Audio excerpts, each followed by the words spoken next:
प्रतिमा पांडे जी। राधे राधे। महाराज जी, निंदा क्या है? दूसरे के दोषों का दर्शन करके वर्णन करना, दूसरों के दोष देख करके उनका वर्णन करना। केवल दूसरों के दोष दर्शन कर लिया, कुछ बोले नहीं, उसे परदोष दर्शन कहते हैं। और जब उनका वर्णन कर देते हैं तो निंदा हो जाती है। निंदा, कथन और श्रवण दोनों महापाप हैं। पर निंदा के किएते आवत नहीं कछु हाथ, मूरख पर्वत पाप को ले चल अपने साथ। भक्तन निंदा अति बुरी, भूल करे जिन कोय, के सुकृत बहु जन्म के क्षण में डारे खोए। बहुत जन्मों के पुण्य एक क्षण में नष्ट हो जाते हैं जब कोई संत भक्तों की निंदा करता है। और जब दूसरों की निंदा करता है तो पाप की पोटरी लेकर नरक जाता है, कोई लाभ तो मिलता नहीं। इसलिए दूसरों के दोष दर्शन करना, दूसरों की निंदा करना, दूसरों की निंदा सुनना, साधक को इनका त्याग कर देना चाहिए। गुरु जी, अगर मेरे साथ किसी ने बुरा किया और मैंने वो बात 4 लोगों से कही कि इसने मेरे से बुरा किया, तो ये निंदा में आएगा या नहीं आएगा? अपनी पीड़ा कहना एक अलग बात हो जाती है कि मैं पीड़ित हूं इनके द्वारा। अब भगवान इनका स्वभाव ऐसे बनाए हैं या इनका क्या लीला है, पर इनके द्वारा उनके दोष वर्णन नहीं किए, पर हम अपनी पीड़ा कह दी, वो एक अलग बात हो गई। और किसी के दोषों का वर्णन करना, वो एक अलग बात हो गई। तो ये ध्यान रखना है कि हम दोषों, वैसे अपने को भी भगवान ने बुद्धि दी है, पहली ही हरकत में हमको बचा लेना चाहिए अपने को। जैसे हम जानते हैं कि ये आदमी, अगर हम बातचीत करेंगे तो ये प्रतिकूल व्यवहार करेगा, तो हमको तुरंत उससे दूर हो जाना चाहिए, जिससे हमें ना निंदा करनी पड़े और ना विरोध करना पड़े। यदि वो अपना कोई परिवार का जन है, कोई निजी संबंधी है, तो हमको उदासीन होना चाहिए। उदासीन मतलब होता है न शत्रुता न मित्रता। अगर वो हमसे बात कर रहा है तो उत्तर दे दिया, नहीं बात कर रहा तो हम नहीं बोल रहे हैं। पूर्व में किया वो सब क्षमा करके, उसे क्षमा बहुत बड़ा अस्त्र है। उमा क्षमा सापहुते भारी, अपने कर्म जाय अपकारी। यदि आप क्षमा कर दोगी तो साप से भी बढ़कर उसको दंड मिलेगा, क्योंकि उसने जो कर्म किया है उसका तो उसे दंड मिलेगा ही। और आप क्षमा कर देंगे तो आप महान हो जाएंगी, आपका हृदय शीतल हो जाएगा, आपके ऊपर भगवान की कृपा रहेगी। क्योंकि भगवान क्षमा को ज्यादा महत्व देते हैं, क्रोध या दंड को नहीं। भगवान ने कहा द्वेष्टा सर्वभूतानां मैत्रः करुणयोच, निर्ममो निरहंकारा, सम दुखा समः क्षमे। क्षमा को भगवान ने बहुत, जो सुख दुख में समान भाव रखकर क्षमा करता है, दूसरे को क्षमा कर दो। तुम क्षमा करोगे, उसका सुधार भगवान कर लेंगे। और जहां ऐसा कुछ लगे कि अब आपके जीवन और आपके, तो फिर कानून व्यवस्था है कि कानून व्यवस्था का। संदीप सोमनाथ लड्डा जी। महाराज कोटि कोटि। श्री हरिवंश महाराज जी। महाराज जी, रामचरितमानस जी में रामचंद्र जी के रंग का वर्णन, नील सरोरुहूं श्याम तरुण, अरुण बारिज नयन, करहूं सो मम उर धाम, सदा क्षीर सागर शयन। महाराज जी, और कई जगह पर घन श्याम तथा नील वर्ण आया। इस तरह कृष्ण ठाकुर जी का रंग का वर्णन देखो ठाकुर जी के जो श्री अंग का श्याम घन है वो प्रकृति में है ही नहीं, केवल उदाहरण मात्र दिया गया है। प्रभु अनुपम है, अनुपम माने उपमा रहित। जैसे केकी कंठाभ नीलम भगवान श्री राम के लिए आता है। कैसे बोले? केकी कंठाभ, केकी कहते मोर, मोर के कंठ में जो नीलिमा होते ना, बोले ऐसे। बोले कैसे? बोले घनश्याम घन मेघ जैसे, नौ नीरद घनश्याम। नवनीरद नवीन मेघ एकदम प्रकट हुआ बरसने को, जैसे वो श्याम रंग। ये कोई भी भगवान के श्री अंग की श्यामता को, भला प्रकृति का रंग चिदानंद रंग कैसे हो सकता है? तो वास्तविक जो भगवान की श्यामता, एक बार हमको तंद्रा में एक प्राकृतिक मोरपंख दिखाया गया और एक प्रभु के मस्तक पर जो लगा है वो मोरपंख, बड़ा अंतर है, बड़ा अंतर है। प्रभु के श्यामता जो है वो इंद्र नीलमणि श्याम मनोहर, कहीं इंद्र नीलमणि श्याम सुंदर, कहीं नवीन मेघ जलधर, कहीं केकी कंठाभ नीलम। ऐसे जो वर्णन आया है, मान लो नील कमल जैसा आया है। लेकिन ये सब जितने वर्णन हैं ये सब उपमाएं हैं, लेकिन भगवान तो अनुपमेय हैं। उपमा रहित हैं, उनकी उपमा कैसे दी? हमने क्या मोर के कंठ को देख लिया तो भगवान की श्यामता को देख लिया क्या? नवीन मेघ को देख लिया तो भगवान की श्यामता, भगवान के श्रीअंग का एक भी कुछ भी वो सदा सदा के लिए अंतर्मुख कर देगा, बहिर्मुखता का नाश हो जाएगा, प्रेम में विकल हो जाएगा।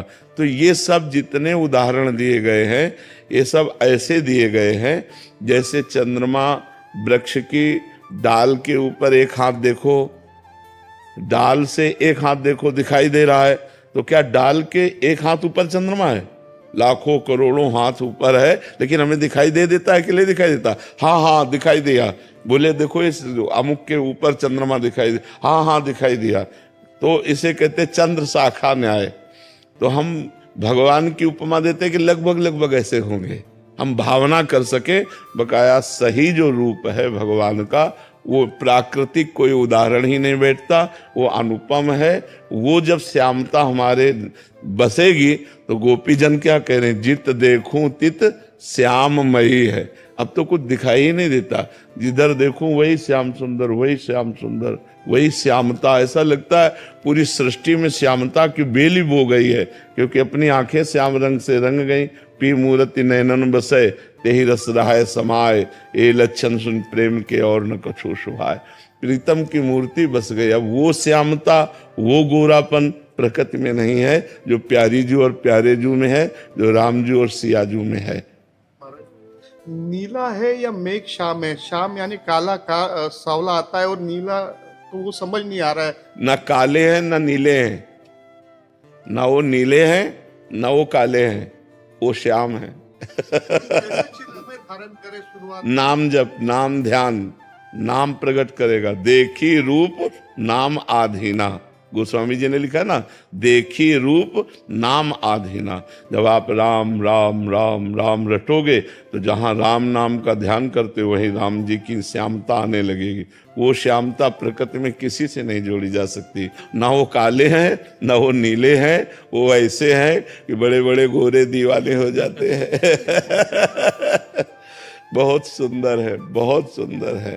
कोटि कोटि कंदर्प मूर्छित हो जाए उनके रूप को देखकर, ऐसे सुंदर है प्रभु।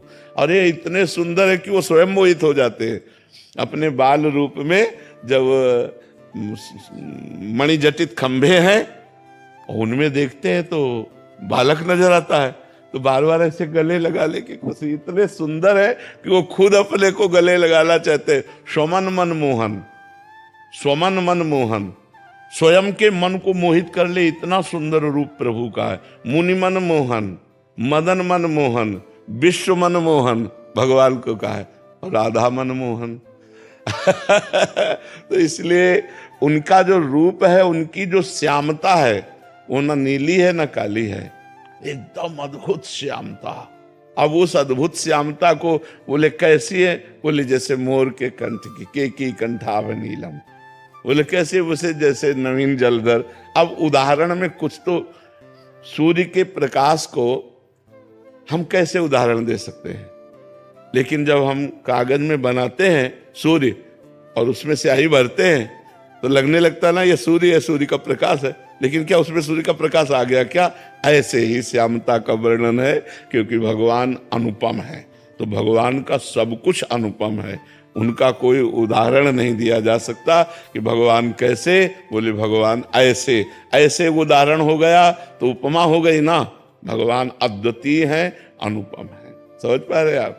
साकेत चोपड़ा जी, राधे राधे महाराज जी। महाराज जी, सांसारिक सुख और आध्यात्मिक शांति एक साथ संभव है? गाल फुला के हंस सकते हो, एक साथ संभव है? हंसोगे तो गाल नहीं फुला पाओगे, और गाल फुलाओगे तो हंस नहीं पाओगे। एक संग नहीं होए भुआलू, हंसब ठठावब फुलवब गालू। ठाका मार के हंसना और गाल फुलाना, ये एक साथ जैसे नहीं हो सकते, ऐसे ही विषयों का स्वाद और भगवान का स्वाद आध्यात्मिक एक साथ नहीं हो सकता है। जो निर्विषय इंद्रियां होती हैं उनमें अध्यात्म सुख शांति का अनुभव होता है। तो धीरे धीरे निर्विषय की तरफ बढ़ता जाए तो अंदर का जब आनंद मिलेगा तो बाहर के भोगों की तरफ मन जाएगा ही नहीं। इसीलिए खूब भजन करना चाहिए, नाम जप करो खूब, नाम जप से शांति प्राप्त होती है। ईशा गुप्ता जी। राधे राधे। राधे राधे महाराज जी। महाराज जी, आप कह रहे हैं कि आप पेशे से नर्स हैं। एक बार ऐसी स्थिति हुई कि किसी जीव का अंतिम समय था और इनके पास मौका था और आपसे सुना था कि अंतिम समय में ईश्वर का नाम उसके कानों में, बट बहुत सारे जने और ऑफिस का स्टाफ था तो ये बोल नहीं पाए। फिर उसका शरीर पूरा हो गया तो आज तक इनको पछतावा हो रहा है कि मैं क्यों नहीं बोला, मैंने उनको नाम क्यों नहीं सुनाया। और इसी पश्चाताप में बार बार मन में मतलब बहुत दोषयुक्त एक वृत्ति आ रही है। दोषयुक्त तो नहीं, पर बहुत बढ़िया अवसर था जीव के कल्याण का। किसका प्रश्न है? बहुत बढ़िया अवसर था जीव के कल्याण का। धीरे से उसके कान के पास जाके राधा राधा बोल दिया, वो सुन लिया, उसका कल्याण हो जाता। पर वो उसका कल्याण नहीं होना था, इसीलिए तुम्हें माया ने रोक दिया। कि बहुत लोग हैं, कैसे राधा राधा कहे इसके कान में, वो माया ने रोक दिया।